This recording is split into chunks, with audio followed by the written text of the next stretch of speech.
A man covered in his own wine stain, a restaurant full of people who turned away, and one waitress who spoke the words that should have been impossible for her to know. Have you ever said something without understanding its true weight?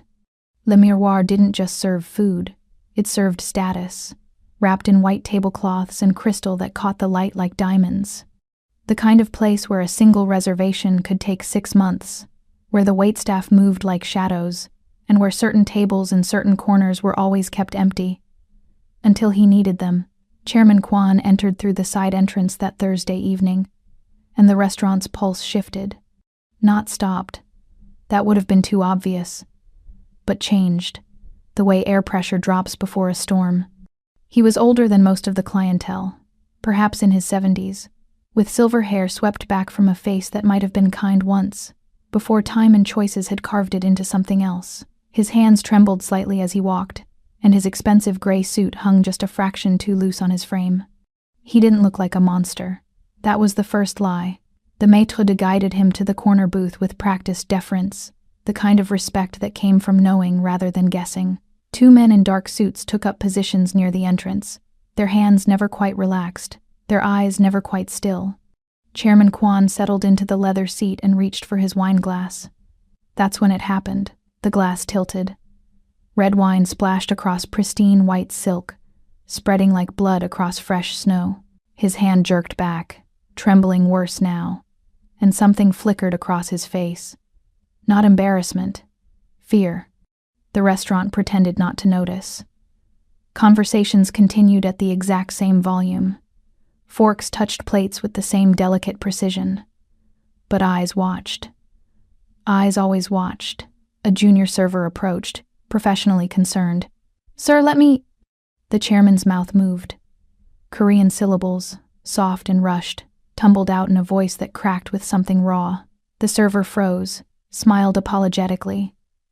"I'm sorry, sir, I don't—" More Korean, faster now. The chairman's fingers clutched at the napkin, pressing it against the stain. But his movements were wrong, uncoordinated. His breathing quickened. The maitre d' appeared, diplomatic smile in place. "Sir, if you'll allow us to." He gestured toward the exit, the suggestion clear. The drunk old tourist act had worn out its welcome. The security guard materialized, all 240 pounds of him, hand already extended toward the chairman's shoulder. That's when the chairman went rigid. His eyes widened, pupils dilating. His whole body locked into absolute stillness, the kind that came from trauma, from muscle memory of survival. The guard's fingers were inches away. "Don't touch him." Every head in the vicinity turned. Lillian Adams stood near the service station, one hand gripping her order pad hard enough to wrinkle the paper, the other already reaching for a clean napkin.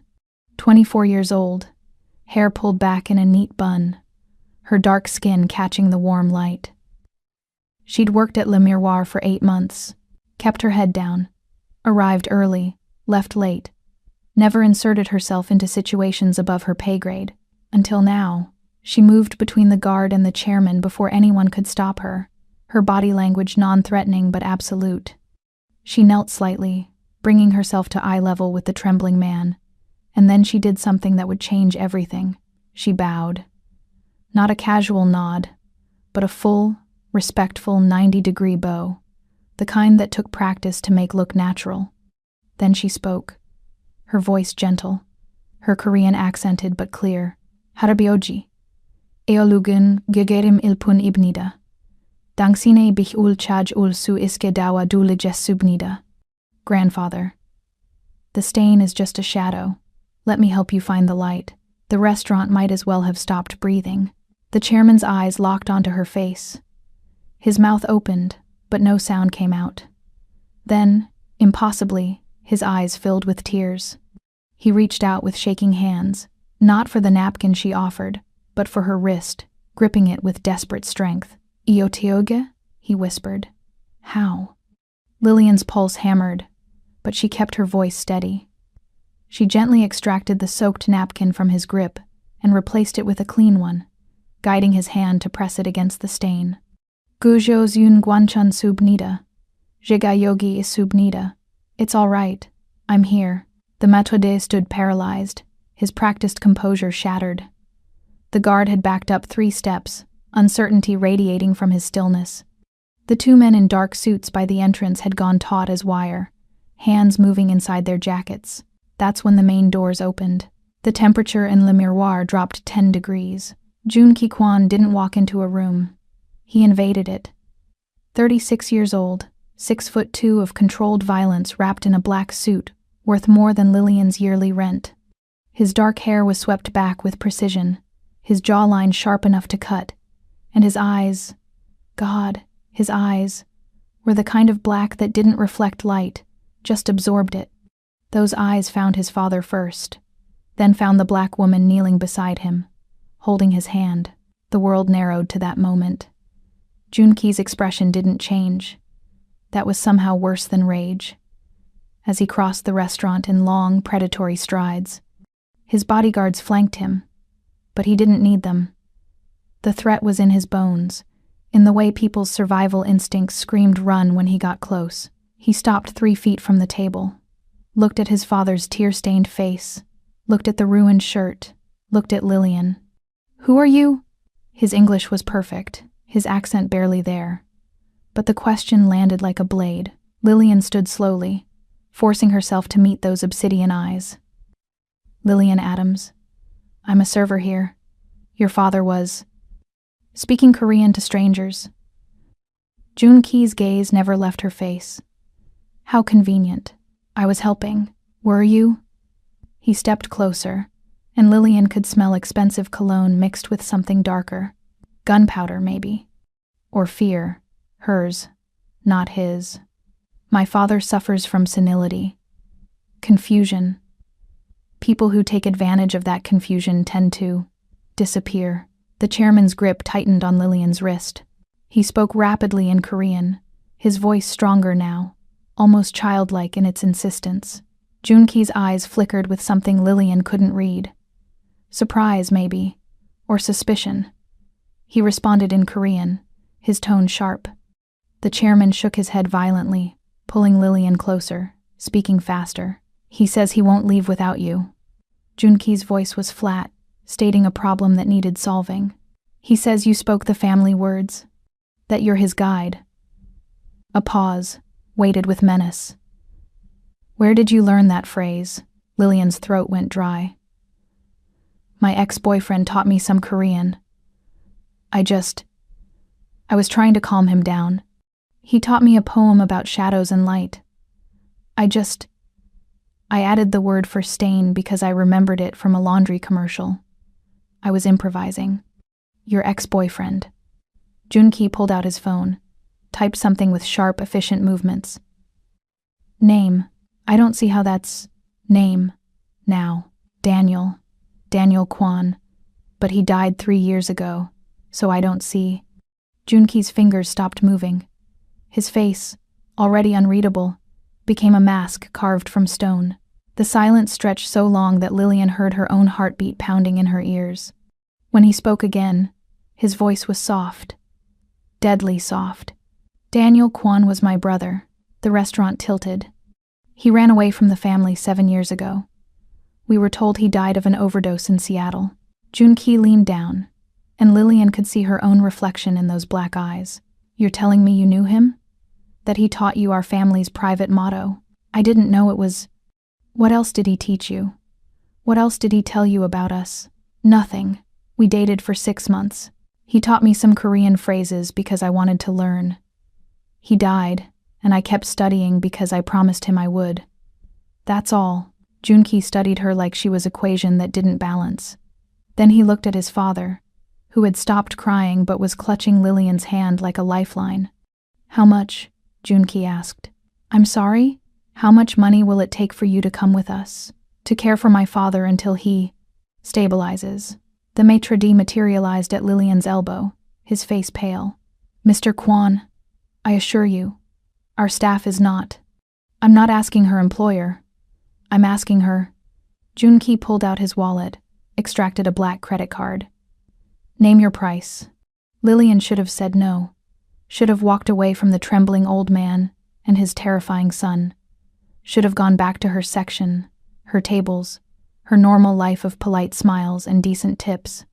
But she looked at Chairman Kwan's face, at the desperate hope in his ancient eyes, and something inside her cracked. She thought about Daniel, who died alone, about promises made to people who never came home. "I have student loans," she heard herself say, "and my mother's medical bills. 80,000, total." Junki didn't blink. "Done, but not 80. 500,000. The room spun. "What? You pacified the mad dog of soul. You spoke words you shouldn't know. You're either the best actress I've ever seen, or you're telling the truth." His smile was razor thin. "Either way, you're too valuable to leave in a restaurant. Consider your debts purchased." He turned to the maitre d'. "Bill her final wages to this card. She no longer works here." "Sir, you can't just—" "I can. I did." Junki finally looked away from Lillian, and the maitre d' physically flinched. "Unless you'd like to negotiate," the maitre d' stepped back. "No, sir. No negotiation necessary." Lillian's head spun.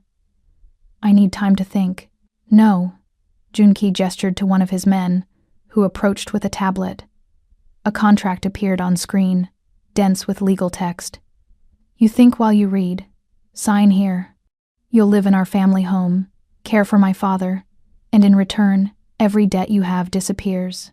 Refuse, and you walk out that door right now with nothing." He leaned close enough that she could feel the heat of him, could see the tiny scar above his left eyebrow. "But my father won't let go of your hand. And when I have to forcibly remove you, he'll spiral. So really, Miss Adams, the question is, how much is your conscience worth?" It was blackmail dressed as opportunity, a cage painted gold. Lillian looked at the contract, at the chairman, who watched her with desperate, ancient eyes, at her own reflection in the tablet's dark screen. She signed. Junki's smile was victorious and joyless. "Welcome to the family, Miss Adams." He snapped his fingers, and one of the bodyguards produced a sleek black coat, draping it over her shoulders. "The car is waiting. Welcome back, my fierce hearts and midnight dreamers. Before we dive in, make sure you're subscribed, hit that like button, and tell me where you're watching from. I love seeing our little dark romance family stretch across cities, countries, and time zones. Every click, every comment, every bit of love you leave here helps us keep unraveling these dangerous love stories and high-stakes betrayals together. So find your quiet place, dim the lights, and get ready. Let's begin." The ride to the Kwan estate was a study in contrasts. Lillian's cramped studio apartment could have fit inside the SUV's back seat with room to spare. The leather was butter-soft, the interior temperature perfectly regulated, and the windows were so dark she couldn't see out. A rolling sensory deprivation chamber. Chairman Kwan sat beside her, his hand still clutching hers with surprising strength for someone supposedly fragile. He murmured in Korean, fragments of sentences that sounded like prayers or confessions. Lillian caught words she recognized: sun, shadow, light, forgiveness, but couldn't piece them into coherence. Junki sat across from them, silent, watching, always watching. His gaze felt like a physical weight on her skin, and she found herself hyper-aware of everything: the way her uniform shirt pulled across her shoulders, the rapid pulse at her throat, the silver locket hidden beneath her collar. She touched it through the fabric, a nervous habit. Junki noticed. Of course he noticed. "What's that?" "A locket." It was a gift. From Daniel. Not a question. A statement of fact that landed like a punch. "Yes." "Show me." Lillian's hand tightened protectively over her chest. "It's personal." "Nothing is personal anymore, Miss Adams. You signed that away when you took my check." He leaned forward, elbows on his knees, and the space between them evaporated. "Show me, or I'll take it." She believed him. Slowly, she drew the chain out from beneath her collar. The locket was small, silver tarnished with age, engraved with Korean characters she'd never been able to translate. Daniel had always deflected when she asked what they meant. Junki's expression shuddered completely. He reached out, and Lillian flinched, but he only lifted the locket with surprising gentleness, turning it to catch the dim interior light. His jaw worked like he was chewing glass. Where did you get this? I told you. Daniel gave it to me. This locket belonged to my grandmother. It was buried with my brother. His eyes lifted to hers, and they were void black, empty of everything except cold fury. So either you're a grave robber, or my brother gave you our family's most sacred heirloom before he died. He released the locket, and it fell against her skin like ice. Which means he trusted you. Loved you, maybe. His voice dropped to something barely audible. That makes you either very dangerous or very useful. I haven't decided which. He leaned in close, his voice barely a breath. Hide it. Under your shirt. If my father sees that silver, he'll kill you before we reach the bridge. Keep it hidden, Lillian. Always. The estate was a fortress disguised as luxury. 30 floors of steel and glass overlooking Manhattan, every window reinforced, every entrance monitored. Lillian counted 6 security checkpoints before they reached the penthouse level. Each guard armed, each one nodding with military precision as Junki passed. The penthouse itself was a study in minimalism and menace. White marble floors, floor-to-ceiling windows overlooking the glittering city, and furniture that looked like it belonged in a museum. Everything was sharp angles and cold surfaces. Nothing soft, nothing warm. Junki led her down a hallway that seemed to stretch forever, their footsteps echoing. He stopped at a door, withdrew a keycard, and gestured her inside. Your room. Your room. It was larger than her entire apartment. King bed with white silk sheets, a bathroom with marble and gold fixtures, a walk-in closet already filled with clothes in her exact size. A cage, but a gilded one. The clothes are for you, Junki said from the doorway. Tomorrow morning, someone will come to brief you on my father's routine. You'll accompany him to meals, to his medical appointments, to wherever he needs to go. You will not leave this building without my permission. You will not contact anyone from your previous life. You will not speak to the other staff about family business. He paused, and something almost like regret crossed his face. And you will not try to escape. Why not? He pulled the door closed, and she heard the lock engage from the outside. His voice came through the wood, muffled but clear. Because I'm not ready to decide what to do with you yet. Lillian stood alone in her beautiful prison, the check still clutched in her hand, and wondered if Daniel had felt this same trapped, suffocating fear before he died. Morning came with a soft knock. Lillian jolted awake in the too-soft bed, disoriented by silk sheets and the absence of traffic noise. For a moment, she forgot where she was. Then memory crashed back, and with it, the weight of her new reality. The knock came again. Miss Adams? I'm here to help you prepare for the day. A woman stood in the doorway, mid-50s, Korean, her face professionally neutral. She introduced herself as Mrs. Song, the estate manager, and proceeded to explain the household rules with clinical efficiency. The estate doctor will visit you within the hour for a mandatory health screening and blood draw. Standard insurance protocol for all new residents. Do not refuse him. Breakfast at 7. The chairman's medication schedule. Appropriate attire for different occasions. The rooms that were off limits, which turned out to be most of them. Lillian absorbed it all while her mind spun. The door was locked last night. Mrs. Song's expression didn't flicker. For your safety, Miss Adams, the estate has many security protocols. Protocols that lock me in? Protocols that keep dangers out. Mrs. Song's gaze sharpened. Mr. Kwon has many enemies. You are under his protection now. That means following his rules.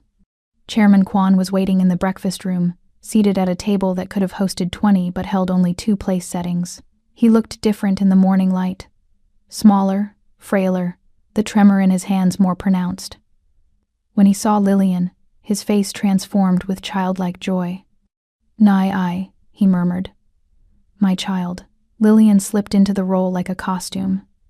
She bowed, spoke gentle Korean, helped him with his tea. He told her rambling stories about Seoul, about his childhood, about sons who disappointed him, and sons who left. His words wandered, circling back on themselves, and anyone listening would hear only the confusion of senility, but Lillian watched his eyes, and his eyes were calculating, sharp, tracking every movement she made with predatory focus. Later, when she helped him to his room for his afternoon rest, he gripped her wrist with sudden, vicious strength. The tremor vanished. "You have his eyes," he said in perfect, unaccented English. "My youngest son's eyes, kind eyes, lying eyes." Then the confusion returned like a curtain falling, and he was shuffling and weak again, calling for his blanket. Lillian's blood ran cold. That night, unable to sleep, she explored the boundaries of her cage. The penthouse was a labyrinth of hallways and locked doors, but eventually she found the library. 2 stories of books, leather chairs, and a fireplace that looked like it had never been used. She was reaching for a book when a voice cut through the silence. "Can't sleep?" She spun. Junki stood in the doorway, jacket gone, shirt sleeves rolled to his elbows, revealing forearms corded with muscle and marked with scars. He held a crystal tumbler of amber liquid, and his hair was slightly disheveled, like he'd been running his hands through it. "I'm not used to this." Lillian gestured vaguely at the opulence around them. "No, you're used to struggling." He moved into the room, and Lillian found herself backing up until her spine hit the bookshelf. He noticed, and something predatory flickered in his expression. "You're afraid of me again." "I thought we were past that." "We're not past anything. You bought me. I bought your debts. There's a difference." He took a sip of his drink, eyes never leaving hers. "Though I admit, the line is blurry." "Why am I really here, Junki? Because my father won't let you go." "No. The real reason." He set his glass down on a side table, and suddenly he was moving toward her. Each step deliberate, giving her time to flee. She couldn't. He stopped when they were close enough that she could feel the heat radiating from his body, could smell whiskey and something darker underneath. Rage, maybe, or hunger. "You want the truth?" His voice dropped to gravel. "My father is playing a game I don't understand. You're a piece on a board I can't see, and I hate not knowing the rules." His hand came up, and Lillian's breath hitched, but he only reached past her to pull a book from the shelf. His arm brushed her shoulder, and electricity arced between them. "But every time I see you with him, I feel something I haven't felt in years." "What?" He looked at the book in his hand, leather-bound, Korean poetry, and something vulnerable cracked through his armor. Relief. Like maybe there's still something in this family worth saving. He handed her the book, and their fingers touched. Neither pulled away. "Daniel used to read from this. He was the only one of us who still believed in beauty." Lillian's throat tightened. "He talked about you. Not by name, but he said he had a brother who carried the weight of the world because no one else could." Junki's jaw clenched. "He left us, chose death over family. He chose freedom over prison. There's a difference." "Is there?" His thumb stroked across her knuckles, and the touch was so gentle it hurt. "Because right now, you're in a prison, Lillian. A beautiful one, but still a cage. And I'm the warden." He leaned closer, and she could see gold flecks in his dark eyes, could feel his breath against her cheek. "But I wonder, who's really trapped? You or me, watching you on these monitors, unable to stop thinking about the way you stood between my father and danger without hesitation. Junki, I shouldn't want you. You're everything I can't afford to want. But God help me, I do." His hand cupped her face, rough palm against soft skin, and Lillian's eyes fluttered closed. "Tell me to stop. Tell me this is wrong." It was wrong. Completely, utterly wrong. But when she opened her eyes, she said, "I'm not afraid of you." His control shattered. He kissed her like drowning, like salvation, like violence wrapped in silk. His mouth claimed hers with bruising intensity, and Lillian met him with equal ferocity, her hands fisting in his shirt, pulling him closer. He groaned against her lips, backing her harder against the bookshelf, and the poetry book tumbled to the floor, forgotten. Then he wrenched himself away, breathing hard, eyes wild. "This is a mistake. Then why did you kiss me?" Because I'm damned either way. He picked up his abandoned drink, drained it in one swallow. Go to bed, Lillian. Before I do something we'll both regret. She went, but sleep was impossible. She lay in the dark, fingers touching her swollen lips, and wondered if Daniel had warned his brother about her, if that's why Junki fought his attraction with such desperation. Across the estate, in a room Lillian had never seen, Chairman Kwan sat in front of a bank of monitors. He watched his son pace the library like a caged animal, watched the waitress toss in her bed, unable to rest. He smiled, and the senility vanished completely from his eyes. Found you, he whispered to the image of Lillian's locket, frozen on screen. Now let's see if you survive what comes next. 3 weeks passed in a strange, suspended reality. Lillian cared for the chairman during the day, listening to his rambling stories, helping with meals, watching him play the role of confused elder with unsettling perfection. And at night, she avoided Junki with equal determination, though she felt his presence everywhere, a gravity well pulling at her even through walls, until the night he appeared at her door at midnight, dressed in a full tuxedo, holding out his hand. Come with me. Lillian stood in her sleep shirt and shorts, confusion warring with something dangerously close to anticipation. Where? Somewhere my father's eyes can't reach. His expression was unreadable. Trust me, just this once. She shouldn't have. But she took his hand. The rooftop garden was a secret Eden, 30 floors above the city's chaos. Fairy lights strung between trellises, exotic flowers blooming despite the season, and a view that made Manhattan look like scattered diamonds on black velvet. A table was set with silver and crystal, candles flickering in the breeze. What is this? Lillian breathed. An apology. For the cage. For the monitors. For stealing your life. Junki pulled out her chair, and when she sat, he leaned close enough to whisper against her ear. For wanting you when I have no right. The meal was intimate, charged with unspoken tension. He asked about her childhood, her mother's illness, the dreams she'd abandoned when reality intervened. And slowly, impossibly, the terrifying Mafia boss dissolved into something more human. A man who'd inherited an empire at 19 when his father declined, who'd made choices that haunted him, who carried scars both visible and not. I never wanted this life, he admitted, wine loosening his carefully guarded words. But Daniel ran, and someone had to hold the kingdom together. So I became the monster our father trained me to be. You're not a monster. You don't know what I've done, Lillian. The people I've hurt, the orders I've given. His hand found hers across the table.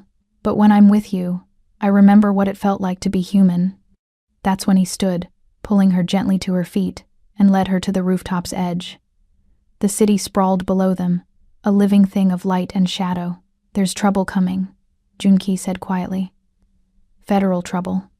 They've been building a case against the family for years, and they're close to making moves. He turned to her, and his eyes held something she'd never seen before. Fear. If you testify against me, even unknowingly, everything falls apart. I wouldn't. I know.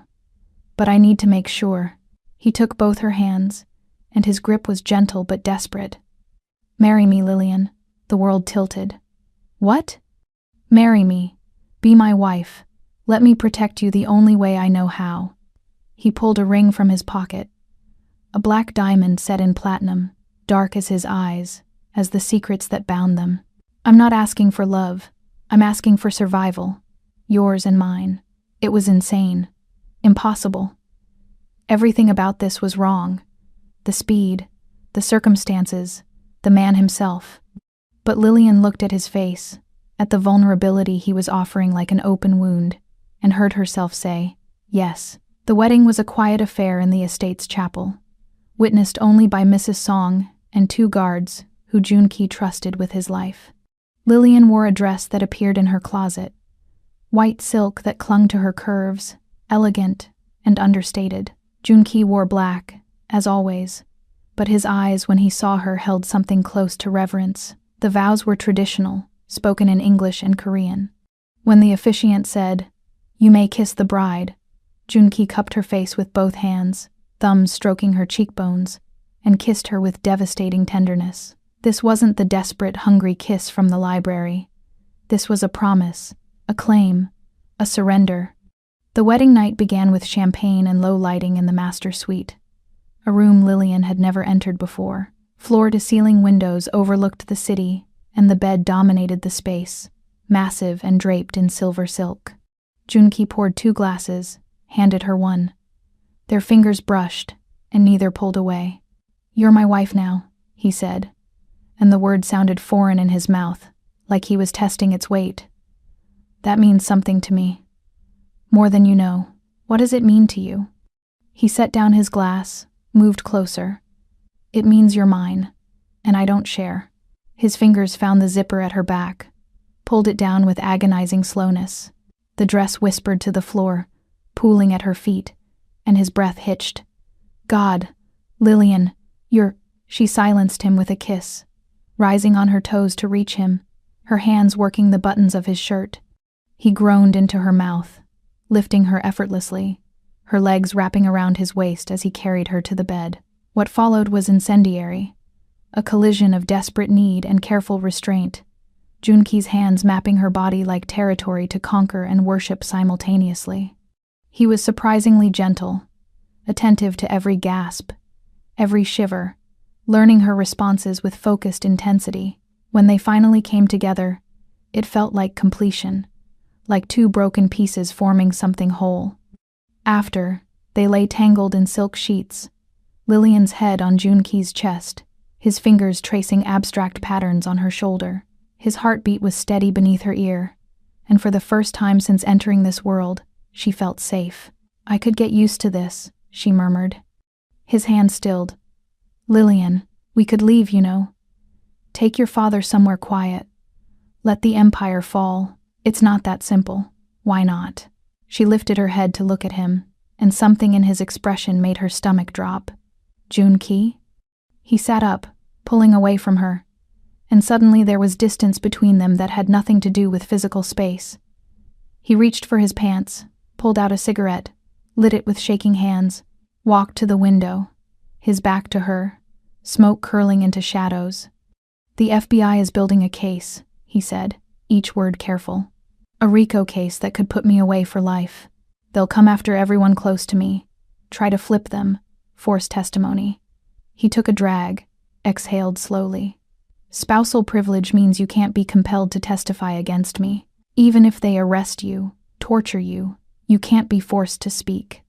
Ice flooded Lillian's veins. "What are you saying? This marriage?"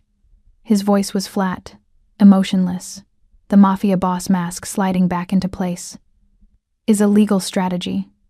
A subpoena shield. That's why I proposed, Lillian. Not because I love you, because I need you silent." The words hit like physical blows. Lillian grabbed the sheet, wrapped it around herself, suddenly feeling naked in ways that had nothing to do with clothes. "You're lying." "I wish I was." He finally turned, and his eyes were empty, dead. "What just happened between us was pleasant, but it doesn't change the reality. You're an asset, and I'm protecting my assets. That's all this is." Lillian's vision blurred. "Get out." "This is my room." "Get out!" The scream tore from her throat, raw and broken. He left without another word, and Lillian collapsed onto the bed that still smelled like him, like them, and sobbed into silk pillows that muffled nothing. She'd been so stupid, so naive, thinking a monster could change, that she could be the one to save him. She'd sold her soul for a legal loophole. And the worst part? She still loved him. The nausea hit 3 weeks after the wedding.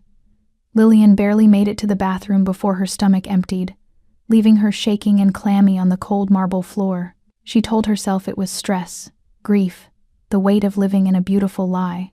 But when it happened again the next morning, and the next, she couldn't deny the truth. She was pregnant. The revelation came with no joy, only cold terror. She was carrying the child of a man who'd used her, married her as a legal shield, and now she was bound to him in ways that went beyond any ring.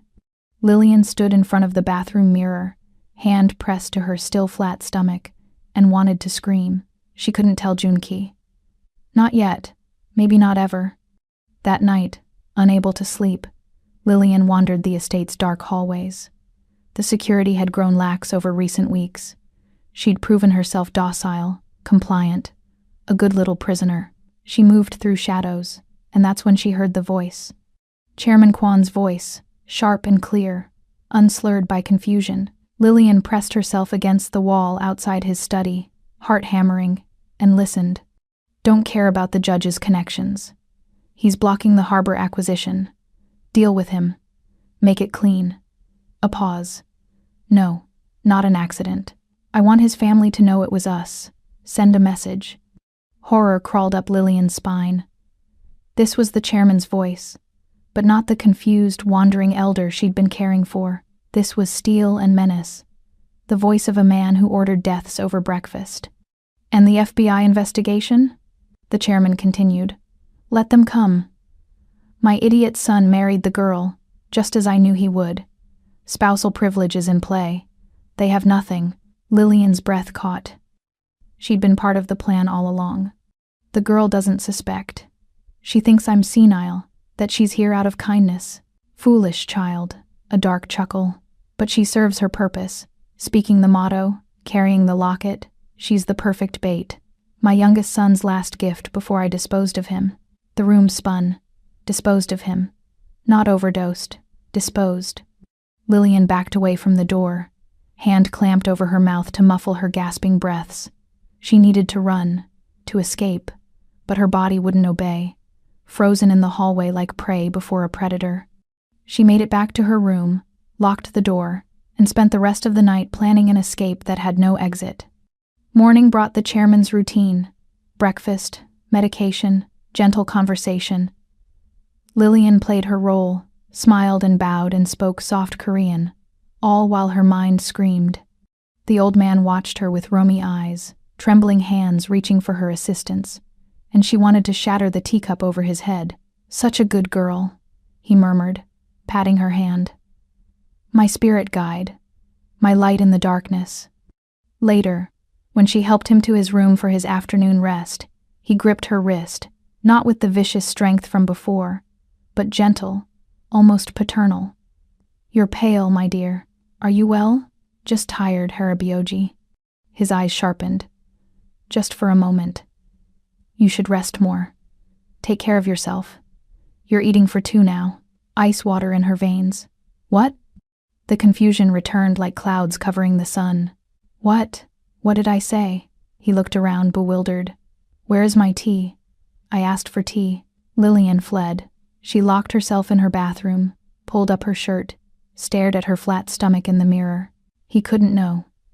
It was impossible. She'd only just realized herself, unless he'd been monitoring her that closely. Watching everything. The knock on her bedroom door made her jump. Miss Adams? The chairman wishes to see you in his study. Lillian's hands shook as she dressed, prepared herself for whatever horror waited. She walked to the study like a condemned woman to the gallows, and when she entered, the chairman sat behind his massive desk, the picture of confused elderly man. Except his eyes. His eyes were predator sharp. Sit. Not a request. She sat. You're carrying my grandchild. He said it as fact, not question. I can always tell. Watched my wife through 2 pregnancies. You have the look. Pale, tired, glowing beneath the fear. I don't know what. Don't insult me with lies, child. He pulled a folder from his desk, opened it. Inside were medical records, blood work results she'd never authorized. I have people everywhere, including your doctor's office. The pregnancy test came back positive 3 days ago. You've been too scared to check. Lillian couldn't breathe. Why are you telling me this? Because I'm changing my will. He pulled out a legal document, slid it across the desk. This child you carry is the future. Pure Kwan blood, untainted by my son's weakness. I'm cutting Junki out. Everything goes to the baby. You can't. I can do whatever I please. This is my empire. He leaned forward, and the mask dropped completely. Junki was always too soft, like Daniel, but this child, born of necessity and strategy, will be shaped from birth to lead, and you, dear girl, will raise it for me. No. No? He smiled, and it was the expression of a snake. You think you have a choice? You're in my home, surrounded by my men, married to my son under my design. Every move you've made since walking into that restaurant has been choreographed by me. He stood, walked around the desk with surprisingly steady steps. No tremor now, no weakness. You carry the future inside you. Try to run, and I'll cut it out myself. Try to tell Junki, and I'll have you committed. Who would believe you? The paranoid waitress claiming the senile old man is the real power? He gripped her chin, forcing her to meet his eyes. You're mine now, Lillian. Body, soul, and womb. Accept it. He released her, returned to his desk, and the confusion returned like a costume. Why are you crying, my dear? Did I upset you? Oh, I'm such a foolish old man. Please, please, have some tea. Lillian ran. She made it to her room, locked the door, and pressed her back against it, sliding to the floor, her hands instinctively wrapped around her stomach. Protective, and she whispered desperate promises to the life growing inside her. I'll get us out.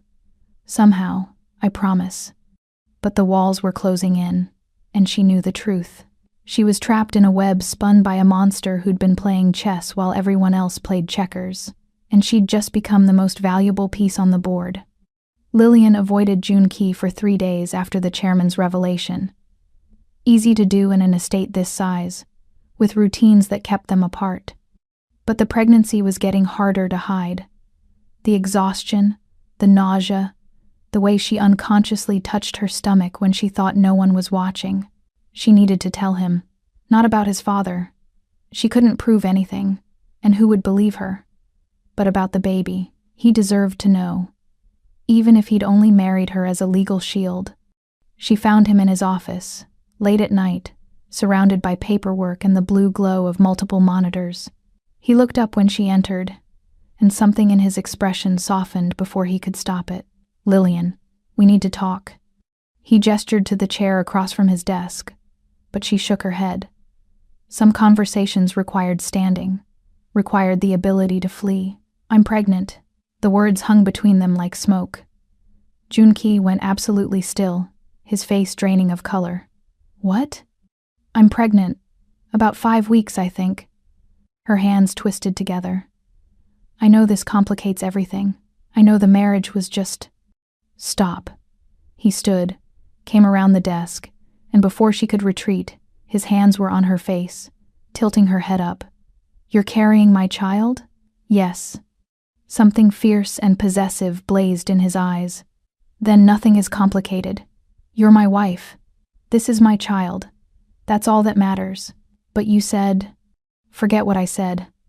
His thumb brushed her cheekbone, and his voice dropped to something raw. I lied, Lillian. I married you for the legal protection. Yes, but that's not why I wanted you. I wanted you because you make me remember what it's like to be human. Because I'm completely, obsessively in love with you, and I didn't know how to admit it without terrifying you. He pressed his forehead to hers. And now you're carrying my baby, and The office door burst open. One of Junki's lieutenants, face pale with panic. Sir, we need to move. Now. There's been a breach. The explosion cut off his words. The world became noise and fire and flying glass. Junki's body slammed into Lillian's, driving her to the ground, his weight crushing and protective simultaneously. She felt him jerk, heard his grunt of pain. And then there was only ringing silence and the smell of burning. Junki? Her voice came out wrong, distant. She touched his back, and her hand came away red. He rolled off her, and she could see the shrapnel embedded in his shoulder. His side, blood spreading across his white shirt like blooming flowers. Get up, he gasped. Car bomb. They're coming. Get up. More explosions rocked the building. Gunfire echoed from somewhere below. Lillian struggled to her feet, grabbed Junki's arm, and together they stumbled toward the panic room she'd been shown during her first week. The lieutenant was dead in the doorway, half his face gone. They didn't make it to the panic room. More guards appeared. Loyal ones, Lillian hoped, and formed a protective circle. They got Junki to the medical wing, And that's when Lillian saw how bad it was. Blood everywhere. His breathing shallow and wrong. The doctor barked orders, and someone tried to pull Lillian away. But she fought like a wild thing. I'm his wife. I stay. The surgery took hours. Lillian stood against the wall, covered in her husband's blood. One hand pressed to her stomach where their child grew, and prayed to a god she wasn't sure existed. When it was over, the doctor's face was grim. He's stable, but he's not waking up. Could be hours, could be days. He will wake up, Lillian said with absolute certainty, because the alternative was unthinkable. But days passed, and Junki remained lost in whatever darkness held him. The estate became a fortress under siege. Rival families smelled blood in the water, and the lieutenants circled like sharks, arguing over who should lead, who had authority.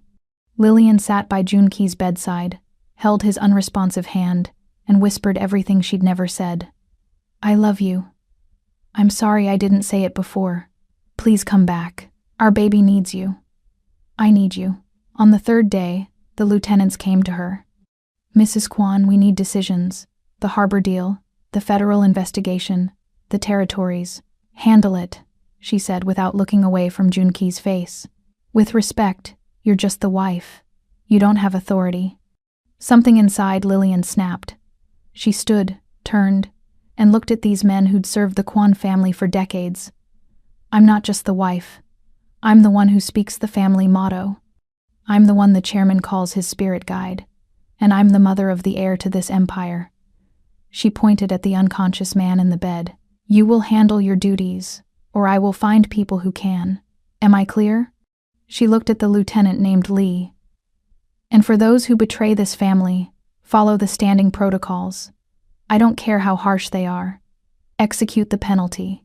They left, chastened. That night, the chairman appeared in the doorway.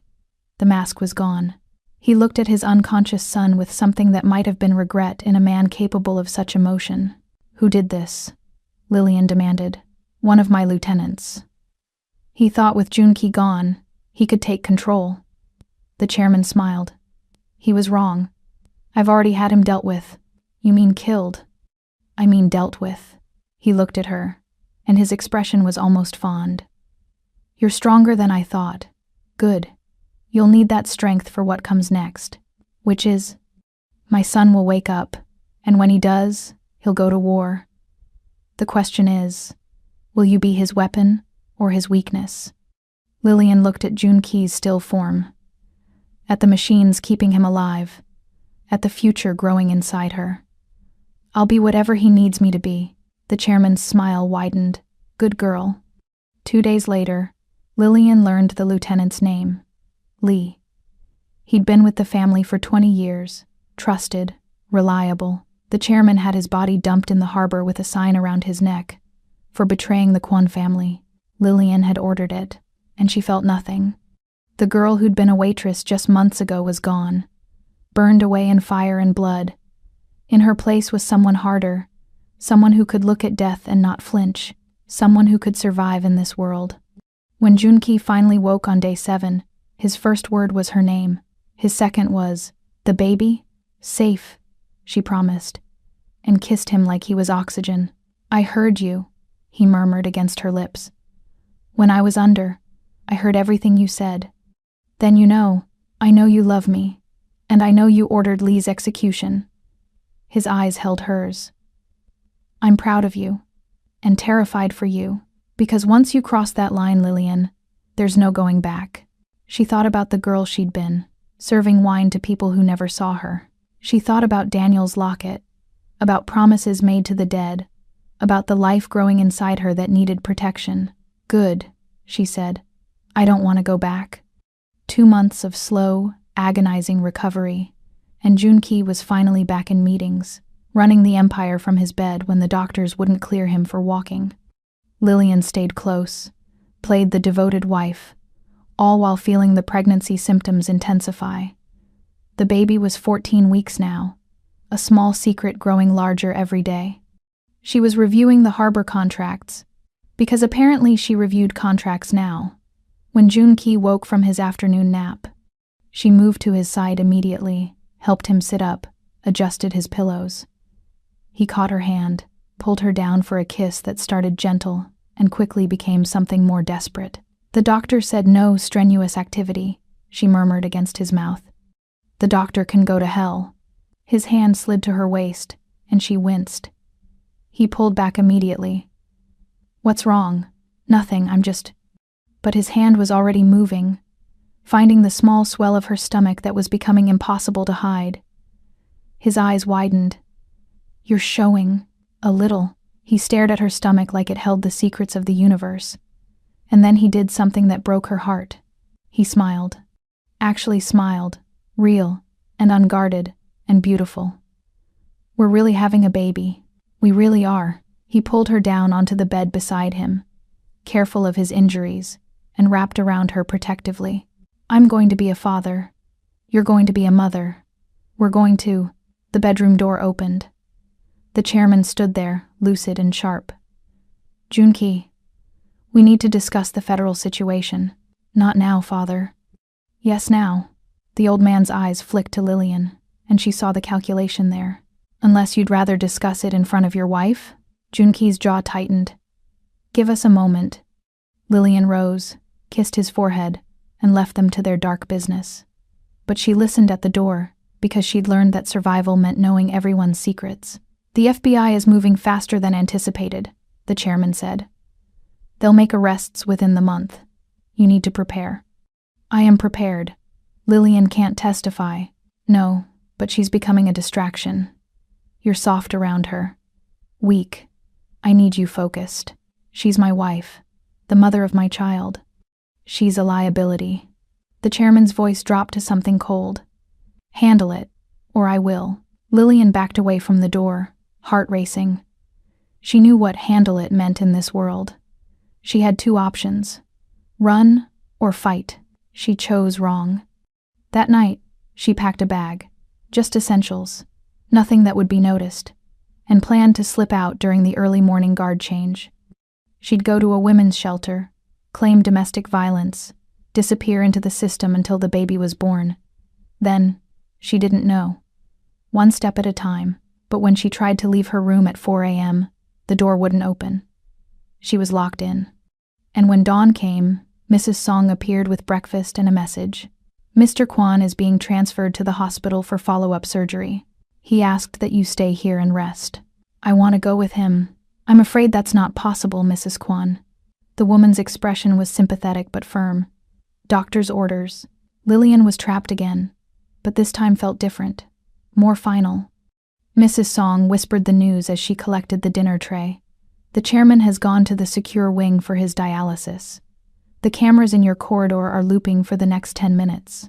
If anything is going to happen, it must happen now. Junki returned 3 days later. Lillian waited in their bedroom, practicing what she'd say, how she'd explain her attempted escape. But when he walked through the door, something was wrong. He looked at her with confusion. Who are you? The world stopped. Junki, this isn't funny. I'm serious. Who the hell are you and why are you in my bedroom? He turned to the guard behind him. Get her out of here. Sir, this is your wife. My wife? He laughed, and it was cruel. I don't have a wife. I would never marry. He looked her up and down with undisguised disgust.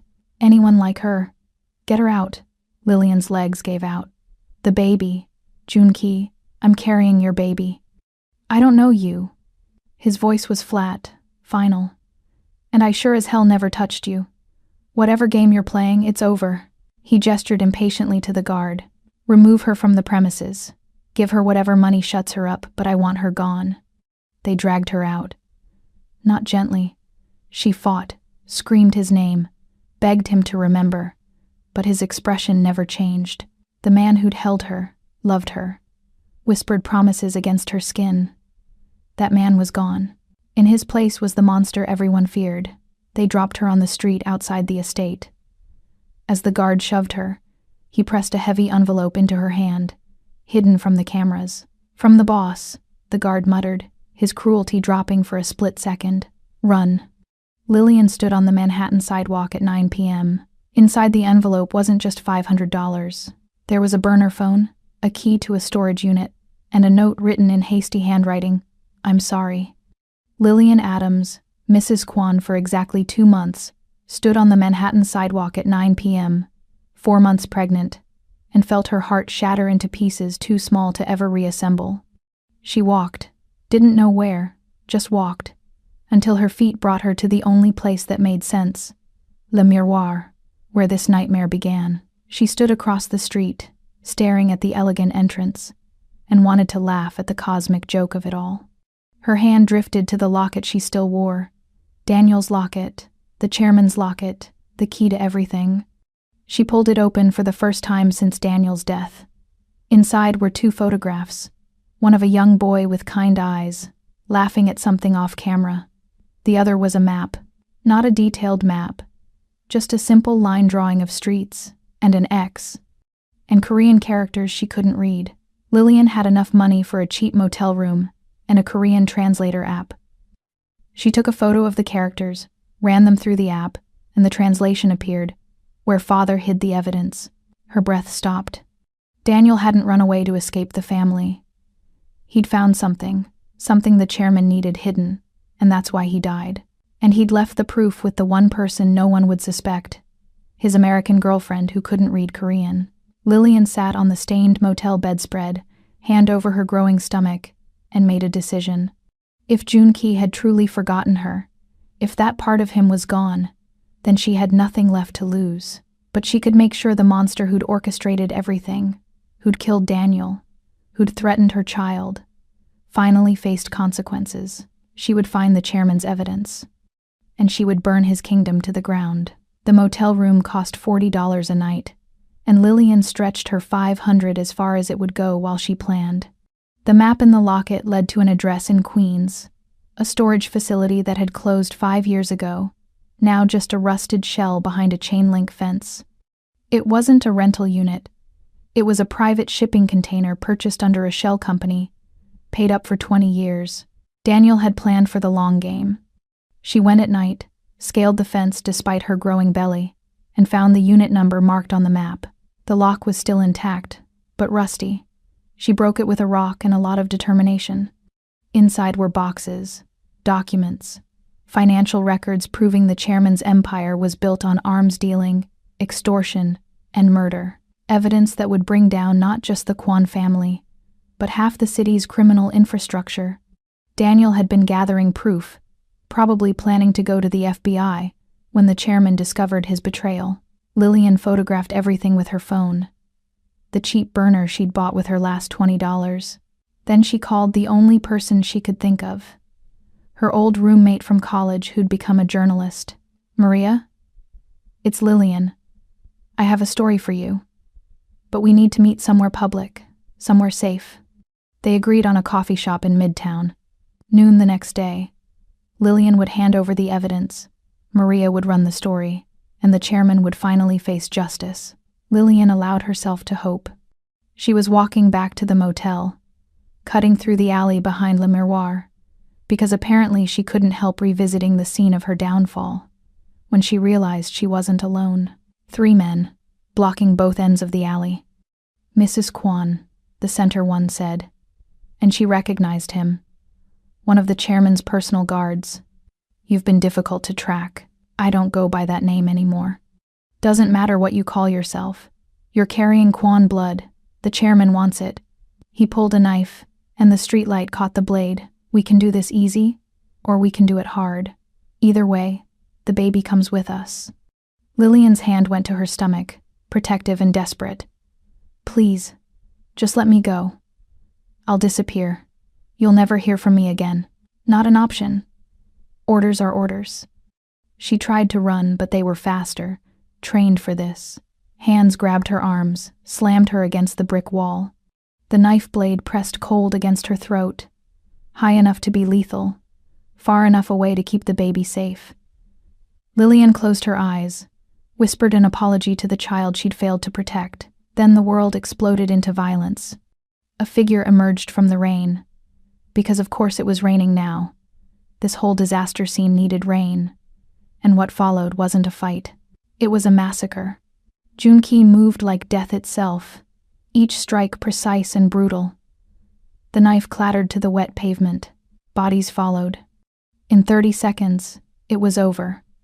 The guards were dead or dying, and Junki stood in the rain, blood mixing with water on his hands, his face, his clothes. He turned to Lillian, and his eyes were wild, feral, nothing like the empty confusion from before. "Did they hurt you?" She couldn't speak, couldn't process, just stared. He crossed the distance between them, hands hovering over her body like he was afraid to touch, checking for injuries without making contact. "The baby? Is the baby?" "You remember me." The words came out broken. "I never forgot you." His hands finally settled on her face, cradling it like something precious. "I had to make you leave, Lillian. My father knew I was investigating him. Knew I was going to move against him. As long as you were in that house, you were a target. The amnesia." His voice cracked. "It was the only way to get you out without him suspecting. I needed him to think you meant nothing to me. You threw me away. I saved your life." The words came out harsh, desperate. "You and our baby. I couldn't protect you there, not with his eyes everywhere. But out here, where you were nothing to him, you were safe." Tears mixed with rain on his face. "Until he figured out you had the locket, that you knew about Daniel. Then he sent them." "How did you know where I was?" "I've had people watching you since the moment you left. Do you think I'd actually let you go? Let you face the world alone, pregnant, with no resources?" His laugh was bitter. "I'm a monster, Lillian, but I'm your monster. And I protect what's mine." She wanted to hit him, curse him, make him hurt the way she'd been hurting. Instead, she kissed him with all the rage and relief and love that had been tearing her apart. He kissed her back like drowning, like salvation, arms wrapping around her, careful of her stomach, and they stood in the rain surrounded by corpses and made promises that tasted like blood. "We're ending this," Junki said against her mouth. "Tonight. My father's reign ends tonight. I have evidence, everything Daniel collected. I know. I've been building my own case for months." He pulled back enough to look at her. "But evidence brings FBI, lawyers, trials. That's not how this family works." "Then how?" His smile was blade sharp. "We take it all. Every territory, every lieutenant, every connection. We don't destroy the empire, Lillian. We claim it. Together." She thought about the girl who'd served wine, who'd been kind to trembling old men, who'd believed in redemption. That girl was dead, murdered in an alley behind a restaurant that never knew her name. What do I have to do? The Quan estate at midnight was a different beast. Lillian and Junki entered through the service entrance, the one place his father's surveillance had a blind spot, an oversight from decades ago that Daniel had discovered and never shared with anyone but his brother. Junki moved like a ghost through his own home, Lillian following close. They gathered allies first, guards who'd served under Junki for years, who were loyal to him rather than the chairman. Quiet conversations in dark corners, promises made and kept. By 2 a.m., they had 12 men. Enough. The chairman was in his study, predictably. The old man never slept, just sat in his chair like a spider in a web, monitoring screens and making calls. Junki and Lillian entered without knocking. The chairman looked up, and his face split into a smile. "Junki, you remembered. How touching." His gaze slid to Lillian. "And you brought the pregnant traitor. Even better." "It's over, father." Junki's voice was steel. "I know about the black market trades, the murders, what you did to Daniel. Daniel was weak. He would have destroyed everything I built." The chairman stood, and his hand was steady, holding a gun that seemed to materialize from nowhere. "Just like you're weak, letting a woman make you soft, make you question." "I'm not questioning anything." Junki stepped forward, and 6 guns cocked behind him, pointed at the chairman. "I know exactly what needs to happen." The chairman's laugh was genuine, delighted. "You're going to kill your own father? After everything I taught you?" "No." Lillian stepped forward, and every eye turned to her. "We're not killing you. That would be mercy. The chairman's smile faltered. We're committing you, Lillian continued, to a state facility. You'll be diagnosed with advanced dementia, a danger to yourself, and you'll spend the rest of your days exactly as you pretended to be, confused, helpless, trapped in a mind that no longer works. Understanding dawned in the chairman's eyes, followed by fury. You can't. I already have. Junki held up a tablet. 2 doctors have signed off. The paperwork is filed. The transport arrives in 1 hour. The chairman swung his gun toward Lillian. Then I'll kill her, and the brat she's carrying. If I can't have my empire. Lillian spoke, her voice carrying across the room in clear, perfect Korean. Harabeoji. Bich ul chajuzeo. Grandfather. Find the light. The family motto. The words Daniel used to say to him when he was young, before the monster consumed the man. The chairman's hand trembled, and for just a moment, confusion crossed his face. Real confusion, not the mask he wore. In that heartbeat of hesitation, Lillian pulled the trigger. Not to kill. She shot his shoulder, exactly as they'd planned. The gun fell from his hand, and he collapsed with a cry of pain and shock. That's for Daniel, she said quietly. And for every life you destroyed to build your kingdom. The transport came. Medical personnel who asked no questions because they were paid not to. They loaded the chairman onto a stretcher, sedated him when he started screaming about empires and betrayal. His last words, as they wheeled him out. You'll become me, Junki. You'll see. Power corrupts, and you're already corrupted. That baby will doom you both. Then he was gone. The empire needed a leader.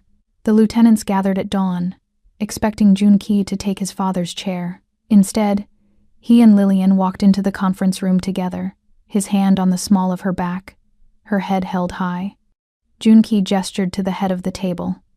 Gentlemen, allow me to introduce your new boss. Lillian sat in the chairman's chair, the one that had held power for 40 years. She placed her old Le Miroir name tag on the mahogany surface, a reminder of where she came from, who she'd been. I know what you're thinking, she said, looking at each face in turn. Who is this woman? This outsider?